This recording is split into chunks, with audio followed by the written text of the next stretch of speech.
মাজত মাত্ৰ 30টা দিন প্ৰিলিমছ পৰীক্ষালৈ। তো প্ৰিলিমছৰ যেতিয়া ওচৰ চাপি আহিছে বহুতবোৰ ফোন আৰু মেছেজ পাওঁ। মেছেজবোৰ একোটা দুচিন্তা বা টেনশ্যনৰ মেছেজ। কি টেনশ্যন এনেকুৱা, যিমানে ওচৰ চাপি আহিছে লাগি থাকে যে একো পঢ়াই হোৱা নাই, যি পঢ়িছোঁ চব পাহৰি গৈছোঁ। এনেকুৱা লাগে যে যোনখিনি ছাবজেক্টটোৰ শেষ হোৱা নাই। কাৰেণ্ট এফেয়াৰ্ছ আপুনি শেষে কৰিব পৰা নাই, কাৰণ টেষ্ট চিৰিজ আজিলৈকে আপুনি এপিয়াৰে কৰা নাই ক'তো। যদি টেষ্ট চিৰিজ ক'ৰবাত দিছেও দেখি আপুনি ভবা ধৰণে মাৰ্কছ অহা নাই। তো ভাবিতো পৰীক্ষাটোৰ আজি 2 বছৰ 3 বছৰ প্ৰিপেয়াৰ কৰি আহিছে, তো এৰিও দিব নোৱাৰি। তো আপুনি কিন্তু সেই মোহমায়াটোত চলি আছে। মোহমায়াটোত চলি থাকোঁতো এই দুচিন্তাবোৰ সদায় আছে। যদি এটাই দুচিন্তা কি, এইবাৰ যদি নহয় কি কৰিব। কথাটো হ'ল যিমানে সময় কমি আহিছে সেইটো আহিছে, তো অহাটো স্বাভাৱিক। নহাটো মানে আপুনি এটা কথা ভাবক, আপুনি প্ৰিপেৰেশ্যন কৰি আছে সেইকাৰণেহে এইটো বস্তু আহিছে। যোনে প্ৰিপেয়াৰ কৰা নাই তাৰ সেই ফিলিংটো কেতিয়াও নাহে।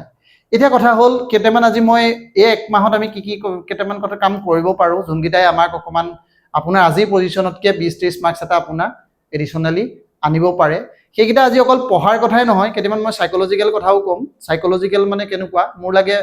প্ৰিলিমছ পৰীক্ষাটো এটা ইট অল এবাউট চাইক'লজি। এনেকুৱা নহয় যে কমপ্লিট চাইক'লজি, কিন্তু মই এইটো 50-50 এটা গেমৰ নিচিনা দেখোঁ। কেতিয়াবা আপুনি 60-40ও ল'ব পাৰে। 60-40 বা 40, 50-50 মানে আপোনাৰ 50% মাইণ্ডছেট, 50% কণ্টেণ্ট। কিন্তু মই পাৰ্চনেলি ইয়াত 60% মাইণ্ডছেট বুলি কওঁ আৰু 40%হে আপোনাৰ ষ্টাডি। কিয়? কাৰণ চাওক, মই ৰেচপেক্টিভ টাইমত মই বেলেগ টাইমত নিজেও পৰীক্ষা দি দেখিলোঁ, বা ওচৰৰ বা পাজৰত যোনখিনি পৰীক্ষাৰ্থী থাকে, চিলেক্টেড নন চিলেক্টেড বা যোনে প্ৰিলিমছত বহুত বেছি হাই স্ক'ৰ কৰে, এই মানুহকেইটাত মই দেখিলোঁ নলেজ লেভেলত মানুহকেইটাৰকে তেওঁলোকৰ এটা সুকীয়া মাইণ্ডছেট থাকে। আৰু এই কথাটো মই আগতো বহুতবাৰ কৈছোঁ, আপুনি ওচৰ পাজৰ কেইজনমান মানুহ মন কৰিব, যোনকেইজনে ইমান প্ৰিলিমছ বুলি নপঢ়ে, বা তেওঁ আপুনি তেনেকুৱা নলেজ লেভেলটো আপোনাতকৈ অলপ কম থাকে, বা তেওঁৰ ষ্টাডিৰ ইনপুটটো কম থাকে, কিন্তু ষ্টিল আপোনাতকৈ ভালকৈ ওলাই লৈ যায় just because of that mindset. মানে একদম ইয় টাইপ, গৈ পৰীক্ষাত বহি দি দিব, ইমান মাথা নেমাৰে, যিমান নহ'লেও মাৰি দিব। কিন্তু বেছি কি হয়, চিন্তা যদি আপুনি কৰি ল'বলৈ হয়, বেছি যদি সেই ফিয়াৰ অফ ৰিজেকশ্যন বা মোৰ যদি এইবাৰ নহয় কি কৰিম এইটো হয় পেনিক কৰিবলৈ হয়, তাৰ এক্সামটোত আপুনি ইয়াৰ ডাইৰেক্ট ইম্পেক্ট পৰিব। তো 1 মাহৰ আগৰ পৰা মেণ্টেলি এইটো আপুনি প্ৰিপেয়াৰ কৰক, পৰীক্ষাটো আপুনি ভবাৰ ধৰণে কুৱেশ্যনছবোৰ নাপায়, কিন্তু সেইখিনি কুৱেশ্যনছ কৰিও আপোনাৰ ওলাই যাব। বেলেগ ধৰণে উৰা বাতৰি আহি থাকে, বাতৰি বা উৰা বাতৰি কি হয় যে এইবাৰ পেপাৰ বহুত টান হৈ যাব, এইবাৰ CMA এনেকৈ কৈ দিলে, এনেকৈ টান হৈ যাব, UPSCত ইমান টান আহিছে, CSET টান হৈ যাব। এই কথাবোৰ আপোনাৰ হ'লে, কিন্তু চাওক, সেই কথাটো আপোনাৰ কাৰণে নহয়। তেতিয়া যদিহে কাইলৈ কিবা এটা এক্স ফেক্টৰ এটা যোগ হয়, তাত মানে ডিফিকাল্টি লেভেলত কিবা এক্স এটা যোগ হৈছে, সেই এক্সটো আপোনাৰ কাৰণে নহয়, এইটো চবৰ কাৰণে হ'ব। তো গতিকে সেই পাৰ্টটোত ইমান মোৰ বোধে ভাবি আমাৰ ইমান লাভ নাই। তাতকৈ আপুনি কি কৰিব পাৰে, যোনখিনি বস্তু প্ৰতিবাৰে আহে বা যোনটো নন এৰিয়া, ধৰি লওক এতিয়া আপুনি পলিটিৰে হয়, পলিটিৰ আপুনি জানে যে ফাণ্ডামেণ্টেল ৰাইটৰ ওপৰত কুৱেশ্যনছ আপোনাৰ প্ৰায় আহিয়ে থাকে, ৰিটকেইটাৰ ওপৰত কুৱেশ্যন সুধি থাকে। এনভাইৰমেণ্টেলত যদি আপুনি পঢ়িছে, তো এনভাইৰমেণ্টেলত জানে যে এনভাইৰমেণ্টেলত অসমৰ যোনকেইটা স্পেচিছকেইটা, ৰাইন' হওক মানে হাড়গিলা হওক, সেইকেইটাৰ ওপৰত ইন ডেপথ কুৱেশ্যন কিছুমান সুধি থাকে। তাৰলৈ কোন এক্টিভিষ্ট আছে সেইটো সুধি থাকে। নেশ্যনেল পাৰ্ক যোনকেইখন অসমৰ আছে, নেশ্যনেল পাৰ্ককেইখনে কোনকেইখন ডিষ্ট্ৰিক্টৰ লগত বাউণ্ডেৰী শ্বেয়াৰ কৰে, সেইকেইটা কুৱেশ্যনো আহি থাকে। ডিষ্ট্ৰিক্টবোৰে কোনখন ডিষ্ট্ৰিক্ট মানে কোনখন ডিষ্ট্ৰিক্টে কোনটো ইণ্টাৰনেশ্যনেল বাউণ্ডেৰী, নেশ্যনেল বাউণ্ডেৰী এইবোৰ শ্বেয়াৰ কৰে। এই যোনবোৰ কুৱেশ্যনছখিনি, যোনখিনি আমি জানো কিন্তু পৰীক্ষাত গৈ ভুল কৰোঁ। প্ৰতিবাৰে পৰীক্ষাত কি হয়, কেইটামান কুৱেশ্যন এনেকুৱা হয় যোনকেইটা আপুনি টু কনফিডেণ্ট, কিন্তু সেইকেইটা ভুল কৰে। মোৰ মতে সেইটো বেছি বেয়া কথা, সেইটোহে আপোনাৰ পাপ। যদি আপুনি নজনাটো মানে আননোন পাৰ্টটোত বাদ দিয়ক, আননোন পাৰ্টটোত যি পাইছে এইটো আপোনাৰ কাৰণে ব্লেছিং, যি পাইছে,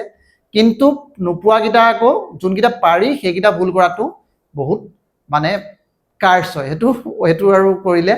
নহ'ব। এতিয়া কথা হ'ল, আমি যদি এটা এটাকৈ পইণ্ট চাওঁ, প্ৰথম যদি মই কওঁ এতিয়া তুমি কাৰেণ্ট এফেয়াৰ্ছ, এইটো লৈ দুচিন্তা পুৰা নহয় জানে? তো কাৰেণ্ট এফেয়াৰ্ছটো এইটো এনেকুৱা বস্তু, এইটো এটা আৰু লুপ, আৰম্ভ যিমানে আপুনি পঢ়ক কেতিয়াও শেষ নহয়। আপুনি এইটো বস্তু মানি লওক। আৰু এইটো কথাও মানি লওক পৰীক্ষাত আপুনি যিমানে নপঢ়ে গোটেই কাৰেণ্ট এফেয়াৰ্ছকেইটা কৰিবলৈ বহুত জটিল কিবা কিবি কাৰণতে হয় যোৱাবাৰ মই এইটো কথা দেখাইছোঁ যোনকেইটা কাৰেণ্ট এফেয়াৰ্ছ আছিলে মই 1 and 2 স্ক'ৰ কৰিছিলোঁ কিন্তু কাৰেণ্ট এফেয়াৰ্ছে ইয়াত এটা ডাঙৰ ৰ'ল প্লে কৰিছিলে কিন্তু অথচ মোৰ এইবাৰ কাৰেণ্ট এফেয়াৰ্ছৰ লগত ইমান লিংকে নাই as compare to the previous ইয়েৰবোৰৰ লগত মই কাৰণ পেপাৰখন চাই আছিলোঁ কিন্তু এনেকুৱা ধৰণে মানে চিষ্টেমেটিক ৱে তাত পঢ়া নাই কিন্তু ষ্টিল কাৰেণ্ট এফেয়াৰ্ছকেইটা হৈ গৈছিল তো সেইকাৰণে এইটো কথা মই আগতেও কৈছিলোঁ যে কাৰেণ্ট এফেয়াৰ্ছ মানে কাৰেণ্ট এফেয়াৰ্ছৰো এটা ষ্টেটিক পাৰ্ট থাকে সেই পাৰ্টটো অকণমান আপুনি কি কৰি ল'ব চাই ল'ব আৰু যদি বাৰে বাৰে পাহৰি যায় সেইটো কোনো আপোনাৰ উজুগ কৰি থকাৰ নতুন কোনো লজিক নাই নতুন কাৰেণ্ট এফেয়াৰ্ছ আহি থাকিলে নতুন এটা কাম কৰিব পাৰে এপিএছচি এটা ট্ৰেণ্ড এইবাৰ সোধেনে মই নাজানো এটা ট্ৰেণ্ড কি সদায় ওচৰৰ কাৰেণ্ট এফেয়াৰ্ছবোৰ বেছি সোধে ওচৰৰ মানে ধৰক ইন জেনেৰেল যোৱাবাৰ জুনত হৈছে most of the current affairs from the February পাৰ্টটোৱে আছিল ফেব্ৰুৱাৰী জুন তো গতিকে আপুনি তেনেকুৱা এটা ধৰণে কাম কৰিব পাৰে ধৰক আপুনি ফেব্ৰুৱাৰী পৰা আপুনি পিছলে নতুন বছৰটো সেইকেইটা যদি আপুনি অকণমান তাত 1.5 টাইমছ দিলে বোলে ইয়াত 1.5 ঘণ্টা দিলে তাত আপুনি অলপ 2025ৰ কেইটাক 1 ঘণ্টা দিয়ক এইকেইটাক অকণমান বেছি সময় দিয়ক আৰু যোনকেইটা কাৰেণ্ট এফেয়াৰ্ছ খুব মানে প্ৰমিনেণ্টলি আহি থাকে যেনেকৈ এটা UCC হওক এইবোৰতো আপুনি ধৰক যোনবোৰ কাৰেণ্ট এফেয়াৰ্ছ চবেই জানে সেই কাৰেণ্ট এফেয়াৰ্ছকেইটাত অকণমান ডিপ পঢ়ক সেইকেইটাত অকণমান বেছি কষ্ট কৰি পঢ়ক সেইটো এটা আপোনাৰ মানে প্ৰফিট হ'ব ছেকেণ্ড এটা কথা প্ৰায় শুনি থাকোঁ সেইটো এবাউট নোটছটো লৈ কি কুৱেশ্যন আহে প্ৰব্লেম এইটো হৈছিল আপুনি ক্লাছ এটা কৰিছে ধৰক আপুনি কোচিঙে ল'লে ইউটিউবৰ পৰাই চালে য'ৰ পৰাই নাচালে বা নিজেই আপুনি পঢ়ি পেলাই নোট বনালে এই নোটবোৰে এই কম দিনকেইটাত বহুত দিগদাৰ লগায় ই নোটে আপোনাক সহায়ো কৰে বিপদতো পলায় বিপদত কেনেকৈ বহুত যদি এগাল নোট বনাই থওঁ সেইখিনি যদি এতিয়া আমি নাচাওঁ আমাৰ মনত অলপ ডিমোটিভেট আহে মানে এই নোটকেইটাতো চাবই নোৱাৰিলোঁ ইমানখিনি বা কোচিঙত আপুনি লৈছিল কোচিঙত বহুত নোট বনাইছিল ভাল আপোনাৰ লাগিছিলেও ধুনীয়াকৈ ইমান ধুনীয়া নোট কিন্তু এইকেইদিন আপুনি সেইকেইটালে চকু ফুৰাই চাবই পৰা নাই ইভেন আগত পৰীক্ষা দিওঁতে আপুনি দেখিছে যোনকেইটা পৰীক্ষাৰ আগতো আপুনি গৈ চোৱা নহয় বা কেতিয়াবা আপোনাৰ ৰিলিভেঞ্চিটো দেখে যে ইমান নাই তো সেইকাৰণে কি কৰক এইকেইদিনত এতিয়া সময় আছে যদি আপোনাৰ নোটটো অলপ বাল্কি হৈ আছে আপুনি এটা খুব কম টাইম দি ধৰক বোলে এখন বোলে কম টাইম দি তাৰ পৰা তাত হয় আইদাৰ হাইলাইট কৰক নহয় আপুনি এটা কিবা এটা মাইক্ৰ' নোট এটা টাইপ বনাই লওক পৰীক্ষাৰ লাষ্টৰ সপ্তাহটোত এইবোৰে বহুত হেল্প কৰে সেই নোটটোৰ পৰা কণ্টেণ্ট নাহক কিন্তু আপোনাৰ এই সাইকোলজিটো বহুত পজিটিভ হৈ থাকে আৰু সেইটো হৈ থকাটো মোৰ মতে বহুত ইম্পৰ্টেণ্ট যদিহে আপোনাৰ সাইকোলজিটো বা মানসিক মানে স্থিতিটো নিগেটিভ হ'বলৈ হয় আপুনি জনা কুৱেশ্যনটাও ভুল কৰি আহিব সেইটো বহুত আৰু সেইটো পৰীক্ষাৰ এসপ্তাহ 10 দিনৰ আগত সেই কথাটো আৰু বস্তু মেটাৰ কৰে আৰু সেই সাইকোলজিটো আপোনাৰ এতিয়াৰ ইনপুট আৰু আপোনাৰ এটিটিউডটোৰ ওপৰতো সেইটো ডিপেণ্ড কৰে তো সেইটো বস্তু চাই ল'ব আৰু এটা কথা বস্তুটো এটা নলে চাইছে ছাৰ এইবাৰ এটেম্পটো কেনেকুৱা ধৰণৰ হ'ব এটেম্প মানে দ্য ৰাইট এটেম্প নহয় ৰাইট এটেম্প নহয় এটেম্প কোনটো কথা ক'ব খুজিছোঁ যে কুৱেশ্যন কিমান এটেম্প কৰাটো এইবাৰ মানে কিমান কুৱেশ্যন সঠিক কুৱেশ্যন এইটোতো নাম্বাৰ এটা থাকে ন বোলে কোনোবাই 70 কৰে যোৱাবাৰ আপুনি 70 কৰি পাইছিলে এতিয়া সেই মানুহটোৱে ভয় খাই কৈছে এইবাৰ 70ত মই পাৰিম জানো ইপিনে আৰু এটা পেপাৰ পিয়াৰ প্ৰেছাৰ কি যে পেপাৰ টান আহি গ'লে কি হ'ব এফালে বাঘ এফালে ঘৰিয়াল মাজতে আপুনি ফচি আছে যদি কম কৰে তেতিয়াও আপুনি ওলাই যাব আৰু বহুত বেছি কৰি গ'লেও আপোনাৰ ফিয়াৰ এটা থাকে যদিহে নিগেটিভ গুচি যায় পেপাৰ টান আহি যায় মই কেনেকৈ কৰিম তো সেই পাৰ্টটোত মই ভাবোঁ অকণমান এক্সামটোৰ ডেটোলৈও ৰাখক কিন্তু ষ্টিল এটা বস্তু অলপ মনত ৰাখক যে যোনটো আপুনি কৰিছিল ইউজুৱেলতকৈ অলপ এগ্ৰেছিভ খেলাটো এইটো এডভাইজেবল ডাইৰেক্ট ক'ব নোৱাৰি কাৰণ একিউৰেচিটো লৈ মানুহৰ এই কথাটো অলপ মানে ডিফাৰেণ্ট হয় কিন্তু ষ্টিল আপুনি একদম যিমান আগতে যদি বোলে অকল 50-60 70টা কৰি ওলাই গৈছিল তো মোৰ লাগে 70টা এইবাৰ কৰি ওলোৱাত অকণমান আপোনাৰ জটিল হ'ব তো সেইটো কাৰণে আপুনি এই পাৰ্টটোত অলপ এগ্ৰেছিভ হ'ব পাৰিলে হ'ব আৰু এগেইন ডিপেণ্ড কৰিব পৰীক্ষাৰ কুৱেশ্যনখন কেনেকুৱা আহিছে যদি কুৱেশ্যনখন আপুনি দেখে যে আপোনাৰ মনত লাগে যে অলপ কুৱেশ্যনখন টান আহিছে দেখোন যোনটো কৰিব পৰা নাই একেবাৰে টাচ কৰিব পৰা নাই তো সেইটোতো পেনিক নকৰিব কাৰণ সেইটো কুৱেশ্যন বেলেগৰ কাৰণেও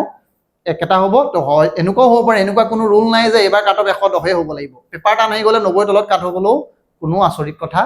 নহয় তো সেইকাৰণে পেপাৰৰ এইটো বহুত এটা ভেৰিয়েবল আছে তো সেই পাৰ্টটো অলপ আপুনি কি কৰিব মানে এটা কৰক আৰু এটা কাম কৰক এই যোনটো নেক্সট 30 দিন আছে 30 দিনৰ এটা ৰিভাৰ্ছ প্লেন এটা পাৰিলে কৰি থওক যে লাষ্টৰ 10 দিনত কি কৰিব লাষ্টৰ এসপ্তাহৰ দিনত সেইটো কাৰণে কিবা কিবি সৰু মেটেৰিয়েল অলপ গোটাই থওক যোনকেইটা চাব বা কিছুমান বস্তু যোনবোৰ বহুত পাহৰি যায় যেনেকৈ পলিটি কুৱেশ্যনবোৰ সেইবোৰ খুব পাহৰি যায় পলিটিৰ আৰ্টিকলবোৰ পাহৰি যোৱা হয় মানে বহুত আৰু কনচেপ্টবোৰো পাহৰি যোৱা হয় ইভেন তো সেইকাৰণে বহুতে ৰিভিজন এণ্ড অল এই পাৰ্টটো তাত কৰে যেনে ইকনমি আপুনি সেইটো কিন্তু ইমান তাৰ কিছুমান ডাটা মনত ৰাখিব লগা হয় কিন্তু ইকনমি ইমান পাহৰি যোৱা নাথাকে মানে বুজি পালে কৰিব পাৰি কথাবোৰ তো সেইবোৰ অকমান হেৰি লগাব তো তেনেকুৱাকেও আপুনি ৰোডমেপ এটা বা সবৰে এইটো ছাবজেক্টটো লৈ সবৰে ইণ্টাৰেষ্টটোৰ ওপৰতো ডিপেণ্ড কৰে তো সেইটো লৈও বেলেগ হয় সেইটো অলপ চাই লওক থাৰ্ড আৰু এটা কথা আহে ইউপিএছচি যোনটো এমটেক বা চিএম ফেক্টৰ এইবোৰ মোৰ মতে অকমান এফ এড কেইটা কথা অলপ নাভাবিবই ইউপিএছচি টান আহি গ'লে সবৰ কাৰণে টান আহিব এইটো কুৱেশ্যনছ তো এতিয়া আপুনি সেইটো লৈ যদি আৰু কৰে আৰু আপুনি তললৈ নাহিব দুটা মাৰ্কছ আপোনাৰ কমহে কাৰেক্ট মানে আপোনাৰ কাৰেক্ট হ'ব আৰু এটা কথা চিছেট যদি টান হৈ যায় চিছেটটো যোৱাবাৰ ইজি আহি আছিলে এইবাৰ যদি এতিয়া মানে আগৰ চিছেটটো মানে হেণ্ডেলেবল চিছেটটা যোনটো পাৰি কৰিব কিন্তু এতিয়া যদি চিছেটটো টান আহি যায় মই কি কৰিম এগেইন চাওক সেইটো এপিএছচিয়ে এনে ষ্টেটাছ কোডটো বৰ বেছি চেঞ্জ নকৰে মানে আজিলৈকে যিটো দেখিছে এতিয়া টান আহিব নে নাহিব সেইটো একজেক্ট কেনেকৈ ক'ব কিন্তু ষ্টেটাছ কোডটো ইমান ইন জেনেৰেল মই চেঞ্জ কৰা আজিলৈকে দেখা নাই তো গতিকে এইকেইটাই মোৰ আজি আপোনাৰ ক'বলগীয়া কথা যদি একদম মানে শ্বৰ্টত ক'বলৈ যাওঁ যে প্ৰথম মই কাৰেণ্ট এফেয়াৰ্ছতে আৰম্ভ কৰিছোঁ তো কাৰেণ্ট এফেয়াৰ্ছটোৰ কাৰণে মই যোনটো ডিষ্ট্ৰিক্ট প্ৰফাইলৰ কুৱেশ্যন কিছুমান হেৰিখিনি আৰম্ভ কৰিছিলোঁ যোনটো মই কমপ্লিট নকৰিলোঁ অন টাইম সেইটো মই ভাবিছোঁ এতিয়া অলপ মোৰ পিডিএফটো অলপ ৰেডি হৈছে সেই বস্তুটোলৈ মই কাইলৈ বাই নেক্সট উইকটোতে মই আপোনালোকক এটা ক্লিপছকে গোটেই ডিষ্ট্ৰিক্ট বা সেইখিনি মই এটা কভাৰ কৰিব ট্ৰাই কৰিম যোনকেইটা বস্তু ইয়াত থাকি গৈছিলে অসম পৰ্চনটোতো PIQ লেন্সত মই আগত কেইটামান কুৱেশ্যন দুটামান ভিডিঅ' দিছিলোঁ যে থ্ৰু PIQ কেনেকৈ কুৱেশ্যনছবোৰ কমন আহিছিল তো সেইকেইটাতো বহুত মানুহে কমেণ্ট কৰিছিলে ইভেন পাৰ্চনেলি মানে কৈছিলে যে এইটোতো বহুত ইউনিক ৱে য'ত সেইটো বস্তু আমি ভবা নাছিলোঁ তো বাকীকেইটাৰ কাৰণেও যদি আপুনি অলপ হেল্প কৰিব পাৰে আৰু ডেফিনেটলি মই আপোনাৰ তাত সেইটো মই ট্ৰাই কৰিম ছেকেণ্ড মই যোনটো কথা ক'লোঁ নোটটোৰ কথা আপোনাৰ যোৰ যি নোট আছিল সেই নোটটো আপুনি এইকেইদিনতে অলপ চিন্থেচাইজ কৰি লওক কি পঢ়িব নেক্সট মান্থত এতিয়াই ডিচাইড কৰক আৰু সেইটো লৈ ইমান ভাবি নাথাকিব কেতিয়াবা কিবা এটা বস্তু যদি ইনকমপ্লিট হোৱা নাই আৰু এটা কথা থাকি গৈছে কি কিবা এটা বস্তু আপোনাৰ কমপ্লিট হোৱা নাই সেই কমপ্লিট নহ'লে আপুনি সেই ৰিগ্ৰেটটোত নাথাকিব যে এইটো নাই হোৱা মোৰ এই ছাবজেক্টটো নপঢ়িলে মেটাৰ নকৰে আপুনি পঢ়া ছাবজেক্টটো আহিবই বুলি কোনো গেৰাণ্টি নাই কেতিয়াবা এনেকুৱা হ'ব আপুনি জিঅ'গ্ৰাফী বহুত নপঢ়াৰ কাৰণে ৰিগ্ৰেট কৰি আছে দেখিলে জিঅ'গ্ৰাফী ইমান কুৱেশ্যনো নাহিল হৈ গ'ল কাম তেনেকুৱা তো সেইকাৰণে পজিটিভ অপটিমাইজেশ্যনটো ইম্পৰ্টেণ্ট পঢ়োঁতে চব পঢ়ক মই এইটো কোৱা নাই যে জিঅ'গ্ৰাফী পঢ়িব নে হিষ্ট্ৰী পঢ়িব আপুনি পঢ়োঁতে চবেই পঢ়ক কিন্তু কিবা এটা কেতিয়াবা যদি থাকি গ'ল বোলে কাৰেণ্ট এফেয়াৰ্ছ আপুনি চাব লাগি ভাবিছিলে জানুৱাৰীৰ পৰা চাম বুলি 2 বছৰ চাই দিম বুলি কিন্তু আপুনি এতিয়া ছমাহে চাব পৰা নাই এইবোৰলৈ ইমান দুখ নকৰিব কেতিয়াবা সেই ছমাহতে 6টা কুৱেশ্যন আহি যাব আপোনাৰ কাম ওলাই যাব তো গতিকে সেইখিনি নকৰিব আৰু একদম লাষ্টত যোনটো মষ্ট ইম্পৰ্টেণ্ট কথাটো যোনটো মই এতিয়ালৈকে কোৱা নাই সেইটো হৈছে বা আগতটো কৈ থাকোঁ আজিৰ ভিডিঅ'টোত কোৱা নাই এইটো হৈছে PIQ এই শব্দটো নগ'লে পেটলৈ ভাত নাযায় তো এইটো পুৰা ক্লিয়াৰলি চাই লওক এইখিনি বহুত ইম্পৰ্টেণ্ট টেষ্ট চিৰিজৰ ওপৰত মই এটা ডিটেইল মই ভিডিঅ'ত কমেই টেষ্ট চিৰিজটো কেনেকৈ ইউটিলাইজ কৰিব কাৰণ টেষ্ট চিৰিজটোক আপুনি এজ এ নিজৰ ৰেংকিং হিচাপত নল'ব টেষ্ট চিৰিজটোৰ পৰা কিবা এটা শিকিবলৈ পাইছে তাত লওক কাৰোবাৰ ক'ৰবাত টেষ্ট চিৰিজ এটা দিলে কিবা আপুনি নতুন কথা এটা শিকিলে সেইটো আপুনি নোট ডাউন কৰি লওক বা আপুনি আৰু এটা লাভ হয় কি হয় টেষ্ট চিৰিজত আপোনাৰ MCQৰ লগত সেই হেৰিটো বিল্ড আপ হয় ৰিলেশ্যনটো বিল্ড আপ হয় চাইক'লজিটো যে কেনেকৈ কাটিম কেনেকৈ কৰিম সেইটোহে লাভ আৰু টেষ্ট চিৰিজত কিবা এটা ভুল কৰিলে সেইটো মেইন পৰীক্ষাত আপোনাৰ ভুল নহয় সেইটো লাভ থাকে কিন্তু টেষ্ট চিৰিজত জুই মাৰ্কছ আহে সেইটো লৈ আপুনি নিজে 2-3 দিন মানে আপোনাৰ সভা পাতি লাভ নাই সেইখিনি আপোনাৰ নকৰিব তো সেইখিনি কৰিলে আৰু মানে নিজকে তললৈ নিয়াহে হ'ব বাকী যোনসকলে পঢ়াও নাই আজিলৈকে এতিয়ালৈকে যোনে ভিডিঅ'টো চাই আছে কিন্তু ভাবিছে মইতো আৰম্ভই কৰা নাই তো সেই যদিও আৰম্ভ কৰা নাই still you had the possibility যদিহে আগত আপুনি ঠিক ঠাক এটা আপোনাৰ বেকগ্ৰাউণ্ড আছিল পঢ়িছিল 2 বছৰ আগত প্ৰিলিমছ দিছিল বা 1 বছৰ আগত প্ৰিলিমছ দিছে 1 মাহতো মোৰ বোধে বহুত মানে প্ৰিলিমছ এতিয়াও ক্লিয়াৰ নিব পাৰে মেইনছৰ কথাটো অলপ তাত টাইপ বেলেগ ইয়াৰ টাইপ বেলেগ প্ৰিলিমছত কিন্তু চাইক'লজি বহুত ইম্পৰ্টেণ্ট কৰে প্ৰিলিমছত মেইনছত ক'ৰবাত অকণমান চাইক'লজিটোৰ ইমানো প্ৰিলিমছৰ সমান নালাগে কাৰণ ইয়াত আপুনি একেটা কুৱেশ্যন আপুনি 3টা ধৰি লওক 4টা অপশ্যন আছিল আপুনি 3টা জানে কিন্তু এটা নজনাৰ কাৰণে ভুল হ'ল মই এটা নজানো কাৰণে গোটেইকেইটা ভুল হ'ল বা কোনোবাই 2টা জানে 2টা নাজানে তাৰ কাৰণে ভুল হ'ল চবৰে মাৰ্ক ইয়াত চবৰে ৱেটেজ সমান মেইনছত সেই বস্তুটো নহয় মেইনছত চবৰে মানে বেলেগ বেলেগ পায় একদম ভালকৈ জনাটোৱে বেছি মাৰ্কছ পায় তাতকৈ মানে 3 মাৰ্কৰ কাৰণে মানে 3টা পইণ্ট জনাটোৱে 3 মাৰ্কছ পাব 2টাইটো 2 পাব কিন্তু ইয়াত এই চব ইকুৱেট ধৰিব একদম পুৰা 100 লাগিব হয় 0 লাগিব নহয় 1 লাগিব ইয়াৰ মাজত মিডল গ্ৰাউণ্ড নাই ভুল হ'লে ভুল আৰু তো গতিকে প্ৰিলিমছ ইজ চাইক'লজি আৰু এইখন পেপাৰত মই এইটো কথা কৈছোঁ যোৱাবাৰ 112 পাইছোঁ কিন্তু মোক অনেষ্টলি যদি বহুত মানুহে এইটো কথা সুধে যে কিমান আপুনি একচুৱেলি জানে টু বি অনেষ্ট 30 পৰা 35টা কুৱেশ্যনে ভালকৈ জনা হয় বাকীবোৰ এনেই আপুনি অলপ কেলকুলেশ্যন এটা ৰিস্কি কেলকুলেশ্যন অলপ মাইণ্ডছেট অলপ আৰু যি হ'ব দেখা যাব বুলি কোৱা তেনেকুৱা এটা এটিটিউড উস্তাদি এটা তো সেই তেনেকুৱা উস্তাদি এটাই অলপ মানে কাম কৰে তো গতিকে আপুনি হেতু বেটাৰ আপুনি নিজৰটো জানিব নিজে অলপ চাওক পিআইকিউ খিনি একদমই ইগনোৰ নকৰিব হেখিনি অলপ চাওক সিসেটটোকো অলপ ইগনোৰ নকৰিব হেৰিখিনি চাওক আৰু যোনখিনি ডিপাৰ্টমেন্টাল পিআইকিউ তো ডিপাৰ্টমেন্টাল পিআইকিউজ খিনি মই অলৰেডি প্ৰায় গোটেই পেপাৰখিনি এক্সট্ৰেক্ট কৰি দিলো অলমোষ্ট মোৰ ডান কেইটামানৰ অলপ সলিউশন আছে নাই 20 বছৰ পাই মানে 2024 পৰা মই অলমোষ্ট 80 খনমান পেপাৰ মই এক্সট্ৰেক্ট কৰিছো ইভেন চেপ্টাৰ ওয়াইজ মানে পলিটি হিষ্ট্ৰি এনেকে ভাগ কৰি পেলাই ইভেন অসম সেকশনৰ তো হেখিনি মই আপোনালোকক এজ এ ভিডিও মাধ্যম নেক্সট এইকেইদিন মই এইকেইদিন পিপৰি বজাম তো আজিৰ পৰা এটো মই ষ্টাৰ্ট কৰিছো ফলো কৰি থাকিব আৰু মোৰ তলত লিংকটো আছে ৰাইট মোৰ যোনটো এপটো এপটো আপোনালোকে এটো ডাউনলোড কৰিব পাৰে তো থ্যাংক ইউ অল ভালকে পঢ়ি থাকক এক মাহেও সলনি কৰিব পাৰে বৰ বেছি চিন্তা নকৰিব